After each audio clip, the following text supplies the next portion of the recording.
Salut tout le monde, c'est E-Tech et aujourd'hui on va faire le test du Nefos X1 Lite de chez TP-Link.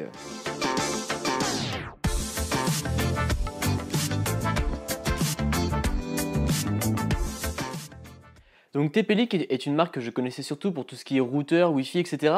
Et donc là, quand ils m'ont contacté pour un smartphone, je me suis dit bon bah pourquoi pas tester, surtout que je ne connais pas du tout ce que veulent leurs smartphones, donc je me suis dit pourquoi pas. Donc c'est un smartphone qui se situe surtout dans le segment entrée de gamme puisque vous pouvez le trouver aux alentours de 130 €, mais vous allez voir que pour le prix, j'ai été relativement surpris. En termes de design, on retrouve un dos avec un plastique, un look métallisé, donc je trouve que ça fait vraiment pas mal du tout.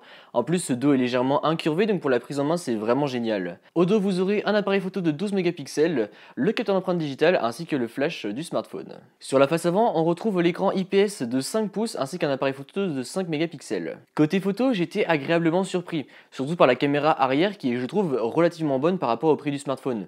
En effet, quand les conditions lumineuses sont bonnes, eh bien vous aurez des photos qui sont vachement potables. Pour le prix du smartphone, encore une fois, vous prendrez des photos, vous verrez que la qualité est vraiment pas mal du tout. Après, pour ce qui est de la caméra frontale, là je suis un peu mitigé, c'est même pas ouf ouf, bon ça reste regardable, mais voilà, dès que les conditions lumineuses baissent un tout petit peu, il y aura vite du grain et les photos ne sont, je trouve, pas très proches de la réalité, donc je trouve ça un peu dommage. Après, encore une fois, gardez en mémoire que c'est un smartphone qui coûte 130 €, donc il ne faut pas non plus lui demander de faire des photos dignes d'un S9 ou d'un iPhone X. Concernant l'écran, comme je vous le disais, il fait 5 pouces avec une définition IPS. Et encore une fois, c'est un point sur lequel j'ai été agréablement surpris. Malgré que la définition soit seulement IPS, les couleurs sont vachement bonnes et l'écran est très bien calibré. Franchement, pour un smartphone de ce prix-là, j'ai été agréablement surpris parce que souvent dans les smartphones de ce prix-là, quand on se rapproche un peu du téléphone, on voit les pixels ou on peut les voir du moins à l'œil nu. Là, on ne les voit pas et en plus les couleurs encore une fois sont très bonnes et l'écran est vraiment bon. J'ai franchement testé si vous pouvez, c'est un écran qui est vraiment très très bon. Côté spec, le smartphone tourne sous Android 7.0 avec la surcouche maison de chez TP-Link.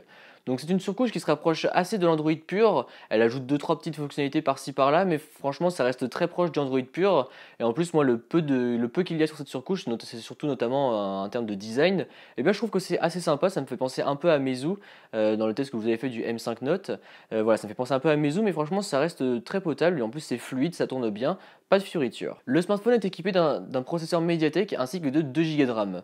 Encore une fois, je m'attendais à des performances pas super ouf, et encore une fois, ça va, ça reste relativement fluide. J'ai pas eu de bug, j'ai pas eu trop de ralentissement, enfin, je m'attendais à en avoir plus que ça de par mon utilisation, etc. Donc, bon, il y en a eu un petit peu, mais pas trop, franchement, ça a été relativement minime. Donc, voilà, je suis assez satisfait des performances de ce smartphone, et encore une fois, pour le prix, c'est du très bon. Pour la batterie, le smartphone est équipé d'une batterie de 2550 mAh. Et donc là, c'est une batterie, bon, c'est pas ce qu'il se fait de mieux, mais c'est pas non plus ce qu'il y a de pire.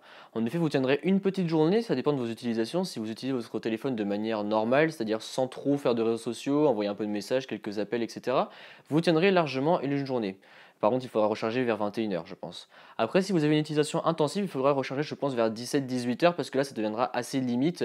Vous arriverez dans les 20% de batterie, donc là, c'est un petit peu limite. Il faudra savoir se limiter si jamais vous voulez avoir des utilisations intensives avec ce smartphone. Je vous le disais en début de vidéo, le smartphone est équipé d'un capteur d'empreinte digitale qui se situe au dos du smartphone.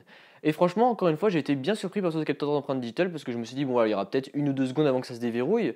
Et en fait, non, il y a à peine une seconde, vous posez le doigt et c'est presque instantané, donc c'est franchement un bon point. En plus, même s'il n'est pas super rapide par rapport à la concurrence, il y a très peu d'erreurs, donc voilà, moi je préfère un smartphone où il y a peu d'erreurs et ça se déverrouille tout de suite, plutôt qu'un smartphone où il y a pas mal d'erreurs et au final ça va vous faire perdre plus de temps qu'autre chose. Autre point positif de ce smartphone, il possède de la recharge rapide, il est compatible 4G et vous pourrez mettre 2 cartes SIM à l'intérieur de ce smartphone.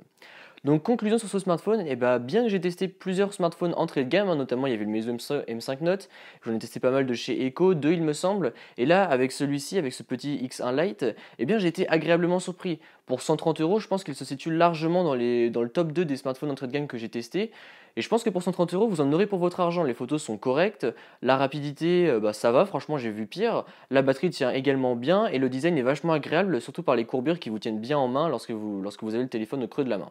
Donc franchement, un bon smartphone pour 130 €. Donc voilà, si jamais vous avez un budget assez serré, je vous recommande ce smartphone. Donc voilà, c'est tout pour cette vidéo, j'espère qu'elle vous a plu. Si c'est le cas, comme d'habitude, n'hésitez pas à mettre un pouce bleu, à me suivre sur les réseaux sociaux qui se trouveront dans la description et à vous abonner. Allez, salut!